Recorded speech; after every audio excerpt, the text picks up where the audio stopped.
So before I move forward, is there anything else? Is there any questions or concerns that anyone would like to address at this time? Okay, hearing none, let's get the program rolling. Our first presenter is Wade Bachmeier. Wade serves as chairman of the Missouri River Joint Board in North Dakota. Today, his presentation is Pick-Sloan Today, a regional look at the Missouri River. A little bit. Wade's involvement in water began in the early 1990s as a result of boating and subsequently living along the Missouri River north of Mandan, North Dakota. In addition, there are various watersheds and projects in the area leading to the Missouri River, which led him to meet and work with Andy Mork, a longtime member of not only the Morton County Water Resource District, but many other water boards and committees. Andy got Wade involved with water. Since then, Wade has become and is currently the chairman of the Morton County Water Resource District, which is also the governing body for the Missouri West Rural Water System. Wade also serves on and is chairman of the Missouri River Joint Water Board. Thank you, Wade, for presenting today, and I'll turn it over to Wade. I'll get rid of this so I can see my things here. Okay, thank you. Good morning, everybody. Sorry about that, having some technical difficulties here. I'm not extremely familiar with this program. I would like to thank Chairman Darrell Raschke and the Upper Missouri Water Association for the opportunity to present this program. Pick-Sloan 70 years later, how did it come to be? What was promised and what was delivered? Sources for the presentation. Here we go. Okay, I did a couple of notes on this. Some of the sources of this presentation are a bit dated, but they are all very pertinent nonetheless. One of the things I'd like to bring up is the literature review, third from the bottom, which was conducted by Dr. Robert Hearn in 2019.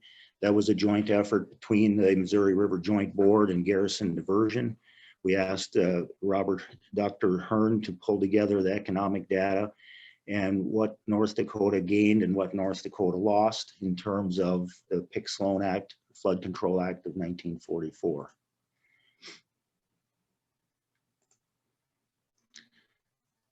Development of the act, there were two proposals, the Pick proposal and the Sloan proposal. And then there was also an amendment. Most people know it as the Mahoney-Milliken, but it's the O'Mahony-Milliken Amendment. We're going to look at what each state contributed, what each state was promised, and what each state actually received. Okay, from Cadillac Desert. In the West, water is the central fact of existence. In the East, to waste water is to consume it unnecessarily or excessively. In the West, to waste water is not to consume it, to let it flow unimpeded and undiverted down rivers. Very true. The Missouri River system, Missouri River is the longest river in the United States. So 2,300 miles long, starts in Three Forks, Montana, ends in St. Louis, Missouri. Drains approximately 529,000 square miles, drainage from 10 states, 2 Canadian provinces, 6 main stem dams, and many more tributary dams. What's really interesting, or what it was really interesting to me, was to find out that the basin contains more than 1/4 of all the U.S. agricultural lands. The Missouri River, of course, has had many historic floods, but it was actually the 1943 flood that prompted Congress to act. In 1943, much of Omaha was underwater, including its airport. And in 1943, we were still in World War II, and the airport in Omaha was considered vital to the war effort. Thus, Congress asked for 2 plans, one plan from the Corps of Engineers, one plan from the Bureau of Reclamation. The Corps of Engineer report was put together by, at the time, Colonel, but he became General Lewis Pick, and he was division engineer for the Corps of Engineers. Glenn Sloan was the assistant regulatory director for the U.S. Bureau of Reclamation.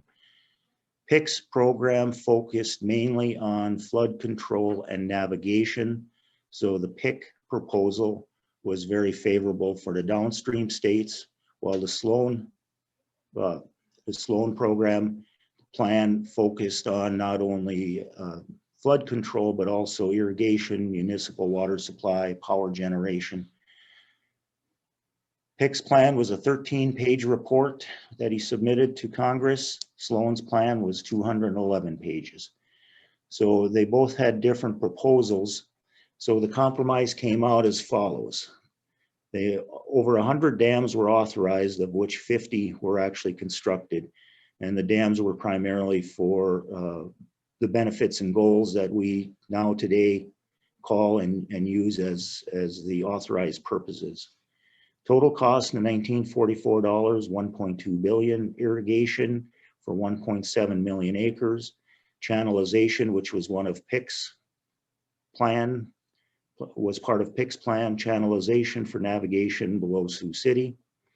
Corps of Engineers obtained the operations authority of the facilities, and the Bureau of Reclamation obtained irrigation allocations and the allocation of power. The amendment, O'Mahony-Milliken amendment. Milliken was a Republican senator from Colorado, and O'Mahony was actually a Democrat senator from Wyoming. Both were attorneys, but what's odd is that neither of the two had a big personal or professional interest in irrigation or MR&I. But the amendment is very pro-irrigation and pro-MR&I. In essence, it says the use for navigation shall be only such as does not conflict with the beneficial consumptive use, present or future, of such waters for domestic, municipal, stock, water, irrigation, mining, or industrial purposes. System storage, Garrison, Oahe, and Fort Peck. Three of the main stem dams are the three largest Corps of Engineer dams in the United States. The only other two dams that are larger are the Hoover Dam and Lake Mead, and Glen Canyon and Lake Powell. Though both of those are Bureau of Reclamation dams. Storage capacity, dramatically changing runoff conditions. Here you see the average flow over the course of the years, and in yellow you'll see the historic drought periods. This slideshow is primarily focused on the red circle, and that demonstrates the reliability of the flow even during the 1930s drought period. What's interesting is that the Corps of Engineer has an average 74-year average flow of 22,000 CFS. So you can see that the Missouri River is very drought resistant. Main stem dams, Fort Peck was the first main stem dam that was built. Ironically, that was built prior to the 1944 Flood Control Act. It was built as part of the New Deal, primarily as flood control. But Fort Peck was included in the Flood Control Act of 1944 nonetheless. Constructed 1933 to 37, largest earth-filled embankment in the United States, fifth largest reservoir in the US.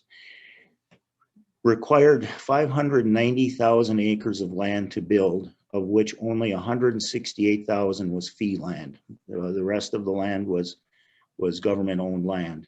18.5 million acre feet, cost and length of lake. Then we have Garrison Dam, Lake Sakakawea. What I would like to point out is the gray shaded area on each of the slides for the rest of the dams that we're going to go through.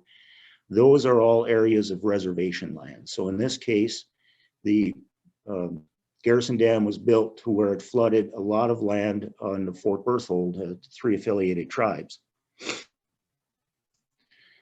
So that was built from 1946, closed in 1953. That required 584,000 acres of land, of which 500,000 was either fee land or tribal owned land. In this case, 155,000 acres of Garrison Dam was three affiliated tribes land. Oahe Dam, again, reservation, we have Standing Rock on the North Dakota side, and in the South Dakota, Cheyenne River Reservation also in South Dakota. Constructed 48 to 58, 312,000 acres is the lake size.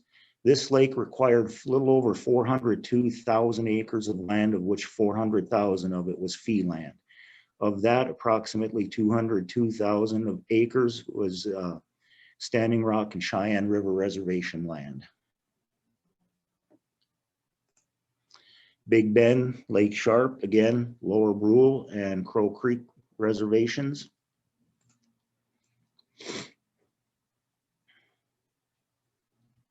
My notes disappeared. There we go.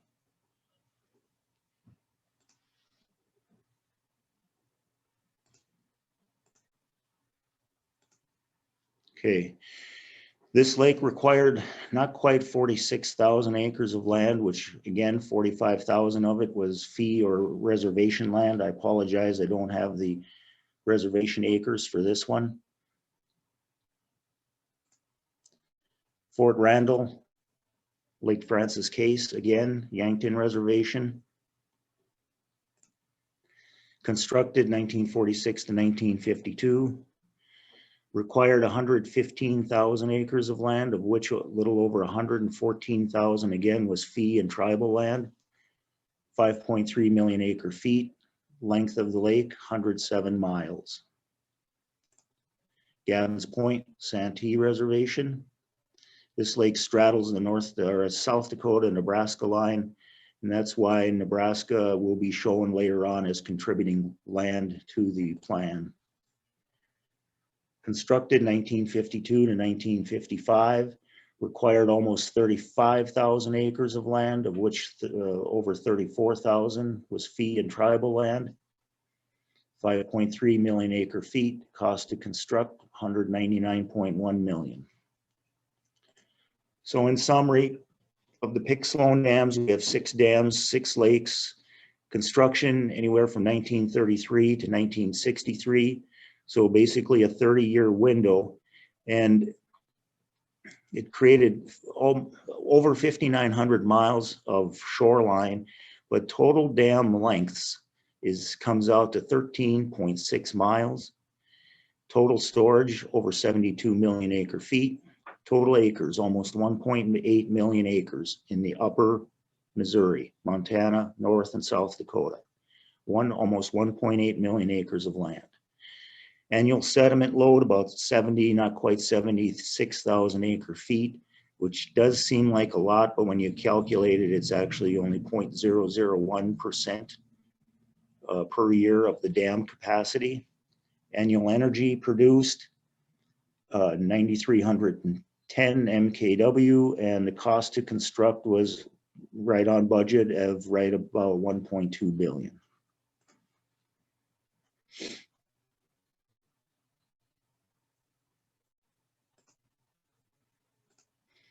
These slides just show, again, the amount of land that was encompassed by the lakes from reservations.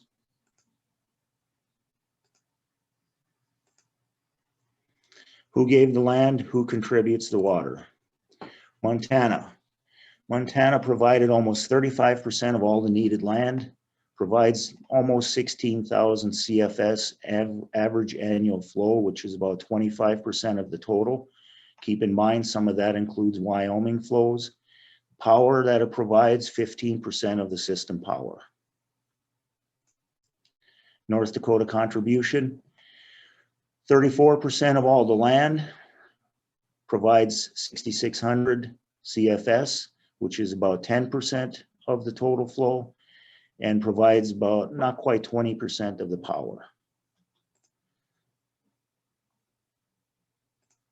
South Dakota provided little over 30% of all the land needed, provides 10,100 CFS, which is about 16%, and again, including some Wyoming flows, but it produces almost 66% of the system power. Downstream contribution, not even 1% of all the land that was needed to build the dams. They provide by the largest flow of 31,400 CFS, 49% of the total flow, which also includes some Wyoming flows. And ironically, they provide 0% of the system power. Remember that. The lower states provide 0% of the system power.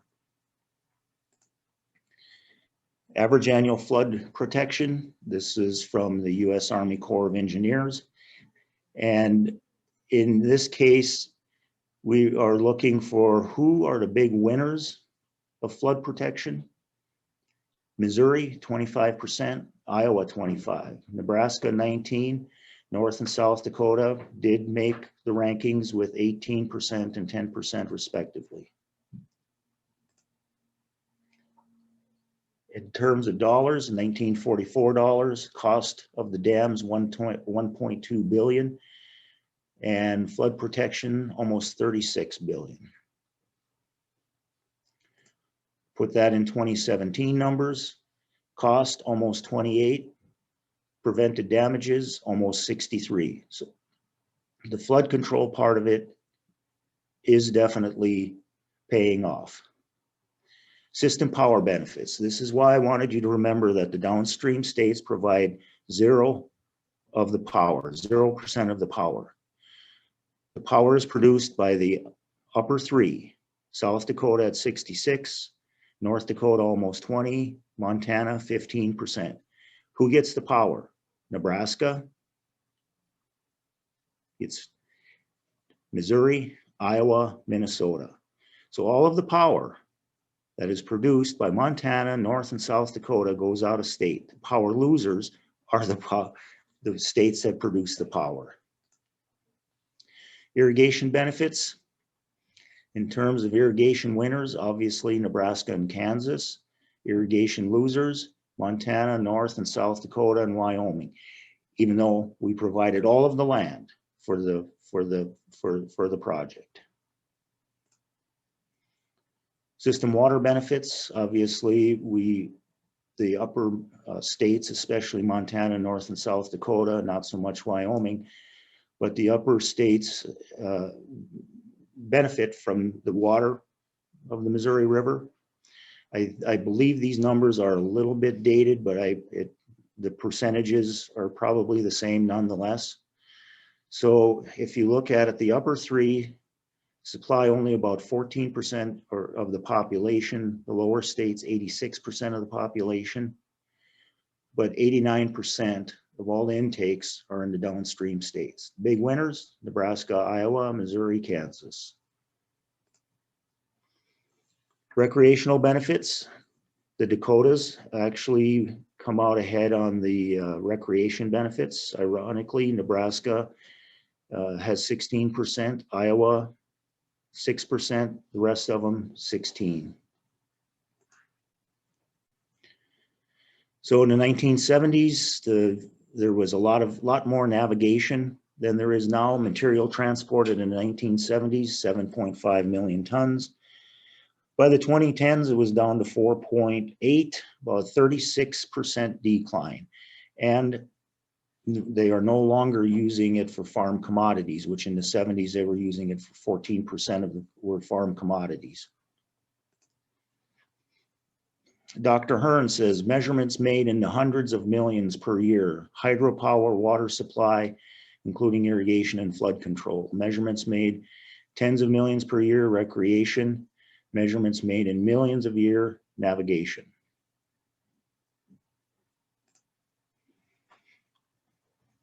Dr. Hearn, accepted economic basics. Wealth and population are concentrated in the lower basin. True.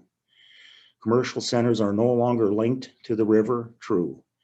The basin is characterized by migration from rural to urban. Unfortunately true in my opinion.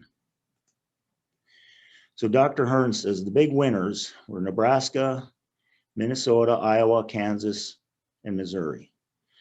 The losers, Colorado and Wyoming, and the big losers, the three states that supply all the land and all the power, are the big losers. Why is this important? It's very important because I'm going to go through some slides that show some of the concerns that we have in North Dakota, which I believe are more or less linked to the rest of the states as well. When we look at the amount of water that flows through North Dakota consumes only 1% of the flow.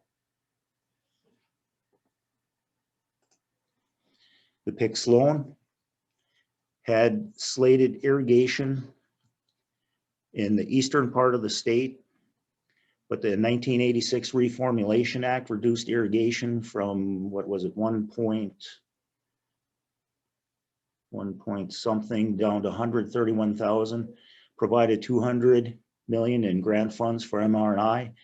The 2000 Dakota Water Resources Act reduced the irrigation down to 72,000, took away Project Power for irrigation, provided some MR&I funds, and Red River Water, 200 million to the Red River Water Project. Like our neighboring states, we used a system for municipal water, irrigation, power, recreation, fish and wildlife, flood control, but not navigation. Missouri River water use, North Dakota perspective, 99% of the system water flows through North Dakota unused. Part of the problem with that, like I mentioned, there was some MR&I funds that were slated for the Red River Valley Supply Project. North Dakota has 3 continental divides. A third or better than a third of the state flows is part of the Missouri River drainage, which includes the James River over by Jamestown that meets the Missouri in South Dakota. When you get up into the north central part of the state, that water flows out of Canada, loops around and goes back into Canada. And then the third continental divide is the Red River Valley. On a previous slide, it showed all of the irrigation that was slated for the Red River Valley. However, anytime we try to move water, especially to the east, we come upon the 3 M's, lawsuits from either Missouri, Manitoba, or Minnesota.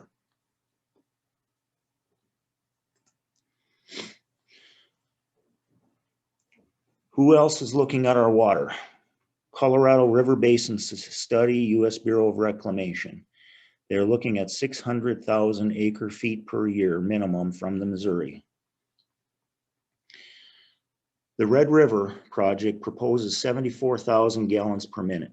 The Colorado River Basin, when you turn that acre feet into gallons per minute, is 465,000 gallons per minute. 74 for Red River, 465,000 for the Colorado Basin. And this is the Colorado Basin. It would be the water supply for Denver. Another study, U.S. Army Corps of Engineers, 4 million acre feet per year for the Kansas Aqueduct study. So the Garrison diversion, McCluskey Canal, is 74 miles long. Can carry 875,000 gallons per minute. The Kansas Aqueduct, 375 versus 74 for McCluskey. Gallons per minute, 5.4 million. So the other states are definitely looking at Missouri River water. What does North Dakota want? What would we like? We would like to see increased MR&I funding. Definitely, we would like to see increased irrigation, Project Power for irrigation, use of GDU, Garrison Diversion Conservancy facilities for MR&I, favorable reservoir management and unobstructed use of the system. And I'm not even going to go into the waters of the US or system storage fees. I believe my time is about up, so I will stand for any questions.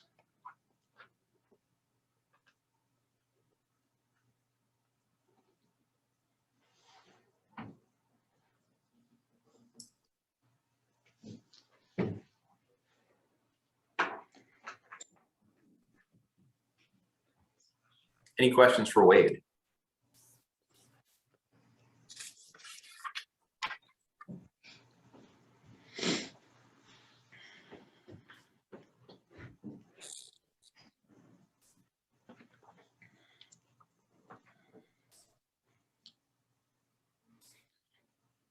Thank you very much.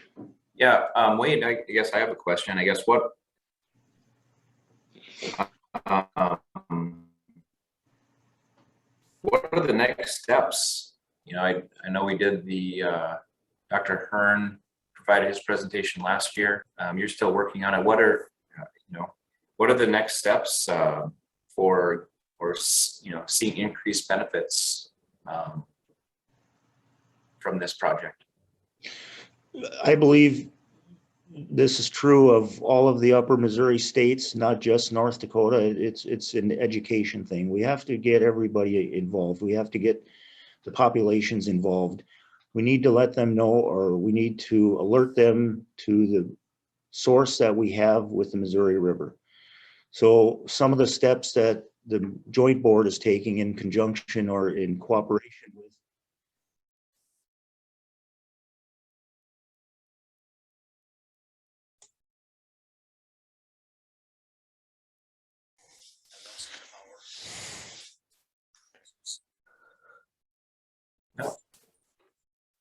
Sorry about that. Somehow I lost my power.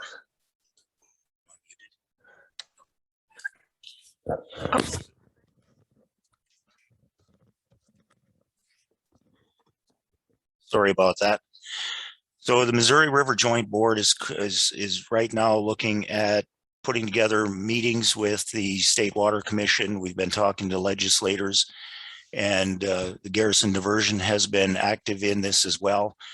And what we'd like to do is further the education component of this whole thing. Ultimately, what we would like to see is a representative for the Missouri River issues in North Dakota, someone that can rally the troops for the annual operating plans and go into these meetings with a force like the lower states have.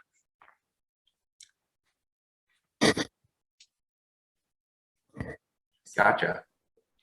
Okay, Mary Massett had a question. Let's see here. What can we do upper Missouri? It's a very good question, Mary. Again, I think the first part of this is education.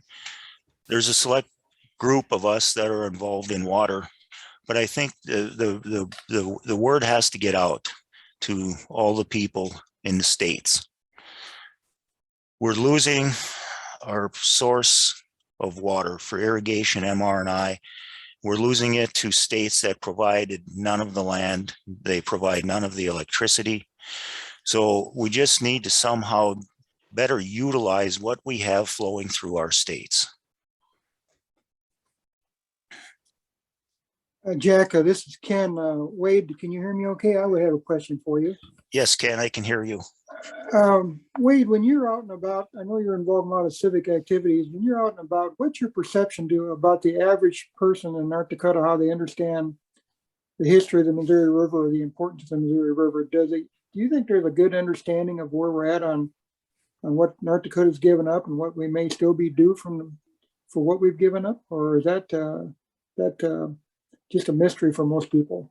My impression is that the vast majority of the people look at the river for recreation. They do not understand the history. They do not understand what was given up by the upper three, primarily the upper three states. I'll include Wyoming as well.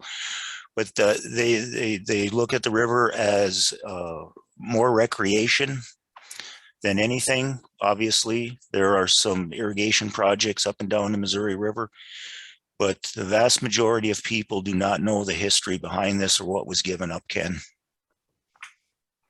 It was ironic, in 2011, there was a spurt of activity from the general public, but that was a result of the flood.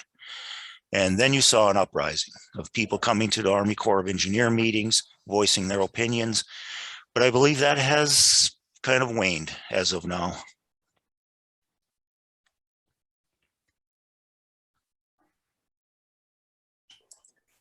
That was an excellent presentation, Wade. Thank you so much. Thanks. I also need to thank Ken Royce, who was very helpful in putting this together also. So I want to, Ken, thank you very much.